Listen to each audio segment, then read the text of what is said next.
कहीं तो बेबस बिलख रहे हैं, कहीं तो भटक रहे हैं, कहीं तो सांसों की गिनती में लाखों अटक रहे हैं। बंद है तेरे सब दरवाजे, कैसे तुझे बताएं, कितनों को कांधे ना मिल रहे, क्या क्या तुझे बताएं कि दरस दिखाओ प्रभु, कि एक बार आओ प्रभु। जिस इंस्टा रील पे ये रील सामने आई और जिस इमोशंस के साथ वो ये गा रही थी, एक्चुअली मुझे लगा कि ये कितना सच है। हम भगवान के लिए कृतज्ञ नहीं है कि हम घर में हैं, हमारे सर पे छत है, माता पिता का आशीर्वाद है और हमारे सारे लव वंस हमारे आसपास है।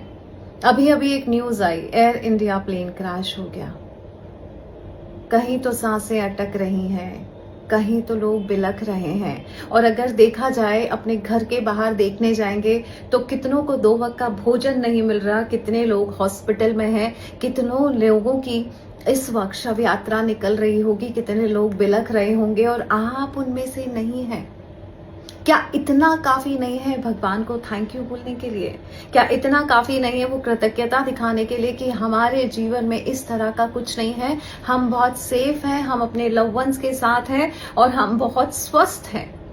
जब आप जीवन को ये बोलते हो कि जीवन में कुछ नहीं मिल रहा है, जीवन खराब है, कितनी तकलीफ होती है ऊपर वाले को, वो बोलता है सब कुछ तो कर रहा हूं तुम्हारे लिए, और इतनी शिकायतें।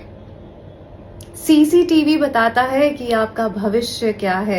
एक छोटा सा एग्जाम्पल देती हूँ। हमारे टेलीविजन इंडस्ट्री में प्रोडक्शन हाउस था एक, उनकी आदत थी कि वो जब भी किसी को इंटरव्यू के लिए बुलाते थे और बाहर उसको रिसेप्शन पे कम से कम 30 to 45 मिनट्स वेट करवाते थे और उस वेटिंग टाइम में वो पूरा टाइम सीसीटीवी में उसको देखते थे कि उसके रिएक्शंस क्या है, क्या वो फिजिटिंग कर रहा है, क्या वो घड़ी देख रहा है, क्या वो इरिटेट हो रहा है, या कोई बुक उठा के शांति से बैठा है और पढ़ रहा है, क्या पानी पी रहा है, क्या घबरा रहा है, क्या इरिटेट हो रहा है, क्या फोन पे बात कर रहा है। और उसकी वजह से ये डिसाइड होता था, उसकी सीसीटीवी फुटेज की वजह से, कि उसको वो नौकरी मिलेगी कि नहीं, क्योंकि वो प्रोड्यूसर्स को नहीं चाहिए था कोई इम्पेशेंट व्यक्ति उनके यहाँ ज्वाइन करे।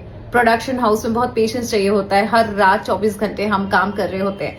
बस उसी तरह से वो जो सीसीटीवी फुटेज ये तय करती है आपको नौकरी मिलेगी कि नहीं, उसी तरह से ऊपर वाले का सीसीटीवी फुटेज हमेशा चालू रहता है और वो आपको देख रहा होता है सीसीटीवी कैमरा में कि आप क्या कर रहे हैं। उसने भाग्य में दिया तो बहुत कुछ है आपके, कि ये भी मिल जाएगा, ये भी मिल जाएगा, ये भी मिल जाएगा। बस वो जो वेटिंग जोन होता है, और उस वेटिंग जोन में जब आप ऊपर वाले को गलत कह रहे होते हो, मेरे साथ कुछ अच्छा नहीं हो रहा, अरे वो तो बैठा था, अब भी बस देने ही वाला था, तूने मुझे कुछ नहीं दिया, तूने मेरे साथ क्या किया है, मेरी जिंदगी ऐसी क्यों है। और जब आपका वेटिंग जोन में इतनी शिकायतें होती है तो ऊपर वाला बोलता है रहने दो, मैंने कुछ नहीं किया ना, चलो हटो।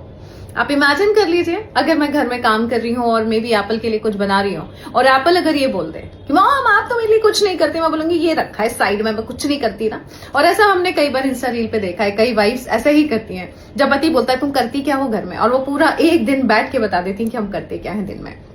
बस उसी तरह से जब आप भगवान से शिकायत करते हो कि आप करते क्या हो, वो जिस दिन बैठ गया ना, तब आपको समझ में आएगा। और वहां पे ये 4 लाइनें हमको समझ में आती है कि कहीं तो बेबस बिलख रहे हैं, कहीं तो भटक रहे हैं, कहीं तो सांसों की गिनती में लाखों अटक रहे, और उन लाखों में हम नहीं हैं, आप नहीं हैं। तो बस मैं कहूंगी जीवन में जो मिला है उसके लिए कृतज्ञ रहें और अपने वेटिंग जोन में पास हो जाएं। ऊपर वाला सीसीटीवी कैमरे से आपका वेटिंग जोन देख रहा है, और जैसे ही वेटिंग जोन में आप पास हो गए, आपकी नौकरी यानी आपके भाग्य में लिखी चीजें आपको मिल जाएगी। Thank you so much and God bless you.